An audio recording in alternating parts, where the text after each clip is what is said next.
नमस्कार। इस साल मकर संक्रांति के साथ साथ एकादशी की तिथि भी पड़ रही है। अब आप सोचेंगे कि एकादशी आने से मकर संक्रांति पर क्या फर्क पड़ेगा। आप सभी जानते हैं कि मकर संक्रांति के दिन विशेष रूप से खिचड़ी का ही दान किया जाता है। और खिचड़ी जो है यह कच्चे चावल और कच्चे मूंग की दाल से बनाई जाती है और इसी खिचड़ी का दान किया जाता है। लेकिन इसी दिन साल की पहली एकादशी भी पड़ रही है। इसलिए भक्तों के मन में यह प्रश्न भी आ रहा होगा कि इस साल खिचड़ी का दान न करें तो फिर क्या दान करें जिससे कि हमें पूर्ण फल प्राप्त हो। तो मकर संक्रांति का सीधा संबंध सूर्य से है। मकर संक्रांति उस दिन मनाई जाती है जिस दिन सूर्य देव धनु राशि से निकलकर मकर राशि में प्रवेश करते हैं। इसी को सूर्य का उत्तरायण होना भी कहा जाता है। अब इसे ध्यान से समझिए कि उत्तरायण का अर्थ केवल दिशा परिवर्तन नहीं है। इसका अर्थ है कि सूर्य की किरणें अब धीरे धीरे पृथ्वी पर सीधी पड़ने लगती हैं, ठंड कम होने लगती है, दिन बड़े होने लगते हैं और जीवन में सकारात्मकता ऊर्जा का संचार होने लगता है। यही कारण है कि हमारे शास्त्रों में उत्तरायण को देवताओं का दिन कहा गया है। और इस वर्ष सूर्यदेव 14 जनवरी 2026 बुधवार के दिन ही मकर राशि में प्रवेश कर रहे हैं। यह प्रवेश दोपहर के समय लगभग 3 बजे के आसपास हो रहा है। शास्त्र के अनुसार चाहे सूर्य का प्रवेश सुबह हो, दोपहर हो या शाम को, जिस कैलेंडर तिथि में सूर्य का मकर में प्रवेश होता है उसी दिन मकर संक्रांति मनाई जाती है। इसी कारण इस वर्ष मकर संक्रांति पूरे भारत में 14 जनवरी 2026 को ही मनाई जाएगी। इसलिए 15 जनवरी को मकर संक्रांति मानना शास्त्रीय रूप से उचित नहीं है। तो अब यहाँ तक तो बात बिल्कुल स्पष्ट हो गई कि मकर संक्रांति 14 जनवरी बुधवार को ही है।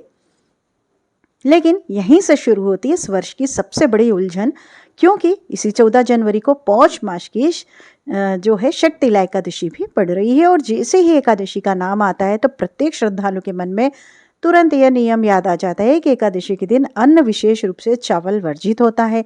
अब मकर संक्रांति और खिचड़ी का नाम एक दूसरे के बिना अधूरा है, क्योंकि सदियों से परंपरा चली आ रही है कि इस दिन कच्चे चावल और मूंग की दाल मिलाकर खिचड़ी का दान किया जाता है।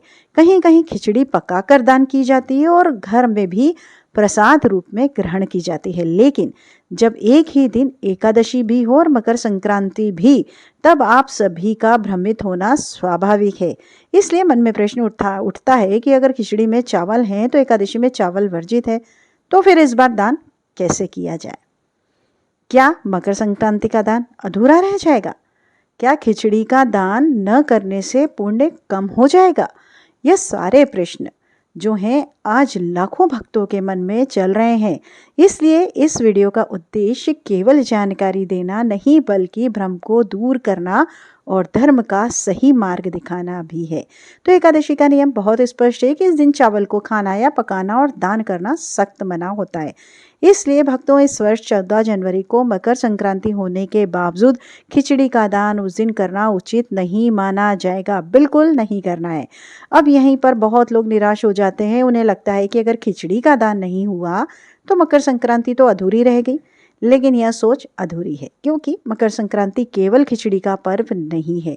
यह दान, पुण्य, सेवा और त्याग का पर्व है। और दान का वास्तविक भाव वस्तु में नहीं, भावना में छिपा होता है।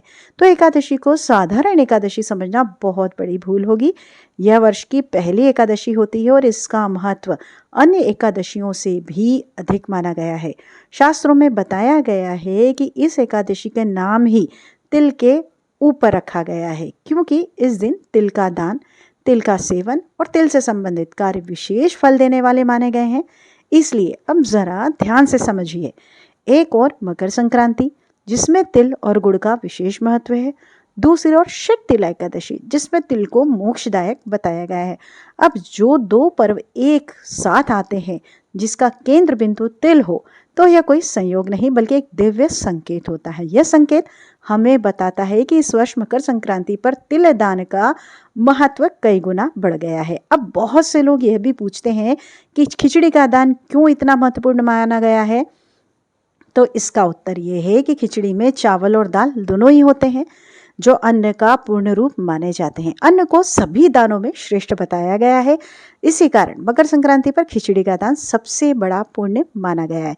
लेकिन जब शास्त्र स्वयं एकादशी के दिन चावल के दान को वर्जित कर रहे हैं तो धर्म हमें यह भी सिखाता है कि विकल्प भी धर्म का ही भाग होता है। इसलिए शास्त्र कहते हैं कि यदि किसी कारणवश मुख्य दान न किया जा सके तो उसी भाव से किया गया वैकल्पिक दान भी उतना ही फल देता है। और यही कारण है कि इस वर्ष मकर संक्रांति पर काले तिल और गुड़ का दान खिचड़ी दान के समान ही नहीं बल्कि कई गुना अधिक फलदायक बताया गया है, क्योंकि तिल को शास्त्रों में पापनाशक कहा गया है।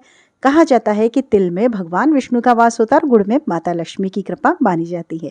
जब तिल और गुड़ एक साथ दान किए जाते हैं तो वह दान केवल शरीर को नहीं आत्मा को भी शुद्ध करता है। इसलिए आप चाहें तो काले तिल और गुड़ को अलग अलग भी दान कर सकते हैं, और यदि संभव हो तो तिल और गुड़ से बने हुए लड्डू का दान करना तो और भी ज्यादा श्रेष्ठ माना गया है। अब यहाँ एक बात जरूरी हो गई है कि कुछ लोग सोचते हैं कि अगर हमने 14 जनवरी को खिचड़ी का दान नहीं किया तो 15 जनवरी को कर लें ताकि मन को संतोष मिल जाए।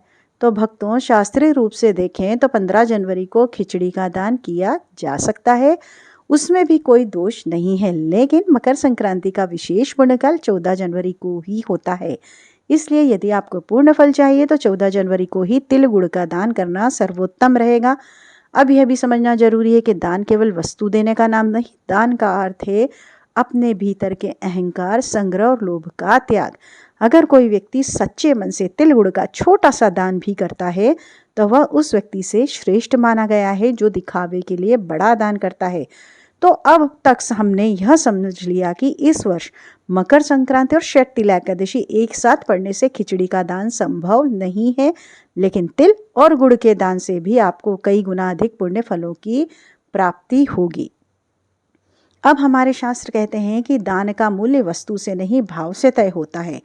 अगर कोई व्यक्ति बहुत साधारण वस्तु भी पूरे श्रद्धा भाव से दान करता है तो उसका फल उस व्यक्ति से कहीं अधिक होता है जो महंगी वस्तुओं का दान केवल दिखावे के लिए करता है, क्योंकि मकर संक्रांति का समय विशेष रूप से सेवा और करुणा का समय माना गया है। यह वही समय है जब ठंड अपने चरम पर होती है और गरीब, असहाय, वृद्ध और सड़क किनारे रहने वाले लोग इस ठंड को सबसे अधिक सहते हैं। ऐसे में अगर किसी को गर्म कपड़े या कंबल का दान किया जाए तो वह दान केवल शरीर को गर्मी नहीं देता बल्कि दान करने वाले के हृदय को भी करुणा से भर देता है। इसलिए शास्त्रों में बताया गया है कि शीत ऋतु में किया गया वस्त्र दान विशेषकर मकर संक्रांति के दिन अक्षय पुण्य प्रदान करता है। अक्षय का अर्थ है जिसका फल कभी समाप्त न हो। अब कई लोग सोचते हैं कि हमने तिल गुड़ का दान कर दिया, अब और कुछ करने की आवश्यकता नहीं है। लेकिन यदि आपकी क्षमता है तो मकर संक्रांति के दिन एक से अधिक प्रकार का दान करना अत्यंत शुभ माना गया है। जैसे तिल गुड़ के साथ कंबल, शॉल या गर्म कपड़े का दान भी आप कर सकते हैं। अब यहाँ एक बहुत महत्वपूर्ण प्रश्न आता है कि दान किसको दिया जाए। बहुत से लोग इस विषय में भी उलझन में रहते हैं। कोई कहता है कि केवल ब्राह्मण को ही दान देना चाहिए, कोई कहता है कि साधु संत को दिया जाए, तो कोई कहता है कि जरूरतमंद को देना ही सबसे श्रेष्ठ है। तो शास्त्रों का उत्तर बहुत सरल है, जहाँ वास्तविक आवश्यकता हो वहीं दान के पात्र हैं। अगर कोई व्यक्ति सच में ठंड से कांप रहा है, भूखा है, असहाय है, तो उसे दिया गया दान सीधे ईश्वर तक पहुंचता है। स्वयं भगवान श्री कृष्ण ने गीता में कहा है कि जो मेरी बनाई हुई सृष्टि की सेवा करता है वही वास्तव में मेरी पूजा करता है।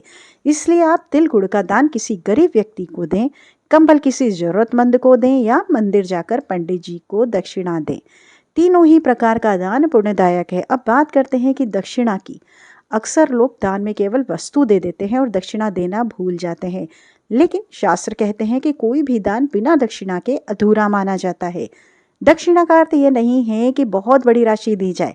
दक्षिणा का अर्थ है दान में की हुई किसी भी कोई भी कमी श्रद्धा से जो है आप पूरी करते हैं। महाराज, अगर आपने तिल और गुड़ का दान किया तो उसके साथ अपनी सामर्थ्य अनुसार कुछ धनराशि भी अवश्य रखिए। यह राशि 11 हो सकती है, 51 हो सकती है, 101 हो सकती है, उससे अधिक भी राशि बड़ी या छोटी नहीं देखी जाती, भाव देखा जाता है। दक्षिणा देने से दान में पूर्णता आती है। कहा जाता है कि दक्षिणा के बिना किया गया दान रास्ते में ही रुक जाता है और दक्षिणा के साथ किया गया दान सीधे पुण्य लोक में पहुंचता है। इसलिए मकर संक्रांति के दिन किया गया दान पूरे वर्ष का प्रभाव देता है। इस दिन दान किया गया एक छोटा सा कार्य भी पूरे साल शुभ फल प्रदान करता है। इसलिए हमारे पूर्वज कहते थे कि चाहे सामर्थ्य कम हो लेकिन मकर संक्रांति के दिन खाली हाथ मत रहो। इस दिन दिया गया दान हमें केवल भौतिक सुख नहीं देता बल्कि हमारे जीवन में शांति, संतुलन और सकारात्मकता भी लाता है। अब यहाँ एक प्रश्न उठता है कि अगर कोई व्यक्ति किसी कारणवश 14 जनवरी को दान न कर पाए, अगर कोई बीमार, यात्रा या पारिवारिक परिस्थिति के कारण दान से वंचित रह जाए, तो क्या उसका मकर संक्रांति का पुण्य समाप्त हो जाता है? तो शास्त्र इसका उत्तर भी बहुत करुणा के साथ देते हैं। कहा जाता गया है कि भाव से किया गया मानसिक दान भी फल देता है।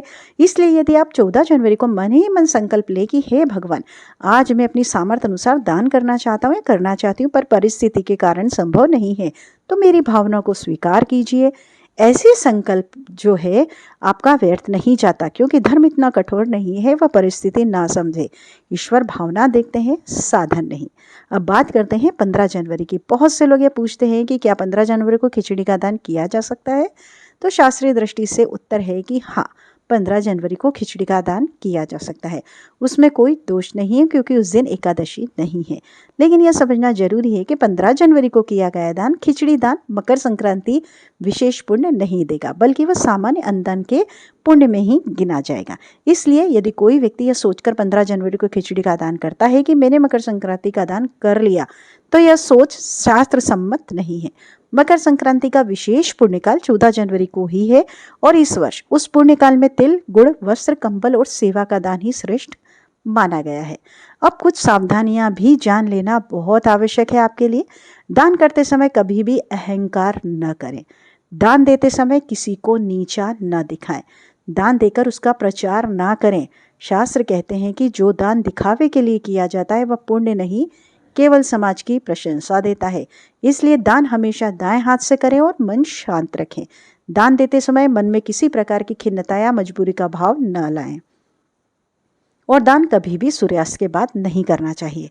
विशेषकर मकर संक्रांति जैसे पर्व पर प्रातः स्नान करके स्वच्छ वस्त्र धारण करके दान करना सबसे उत्तम माना गया है। अब अंत में एक बहुत सुंदर बात, मकर संक्रांति केवल दान का पर्व नहीं है, यह दिशा बदलने का पर्व है। जैसे सूर्य अपनी दिशा बदलता है, वैसे ही हमें भी अपनी जीवन की दिशा बदलनी चाहिए। क्रोध से शांति की ओर, लोभ से संतोष की ओर, स्वार्थ से सेवा की ओर। अगर इस मकर संक्रांति पर आपने अपने भीतर थोड़ा सा भी सकारात्मक परिवर्तन कर लिया, तो समझिए कि आपने सबसे बड़ा दान कर दिया। अंत में यही कि इस वर्ष 14 जनवरी 2025 बुधवार के दिन ही मकर संक्रांति है। एकादशी होने के कारण चावल और खिचड़ी का दान इस दिन न करें। इसके स्थान पर आप तिल गुड़ के लड्डू, कंबल, वस्त्र और सेवा का दान करें। दान के साथ सामर्थ्य अनुसार दक्षिणा अवश्य रखें। और अगर अब भी आपके मन में कोई प्रश्न है तो आप निसंकोच कमेंट में पूछ सकते हैं। वीडियो को लाइक कीजिए, शेयर कीजिए, सब्सक्राइब कर लीजिए चैनल को। नमस्कार, आपका दिन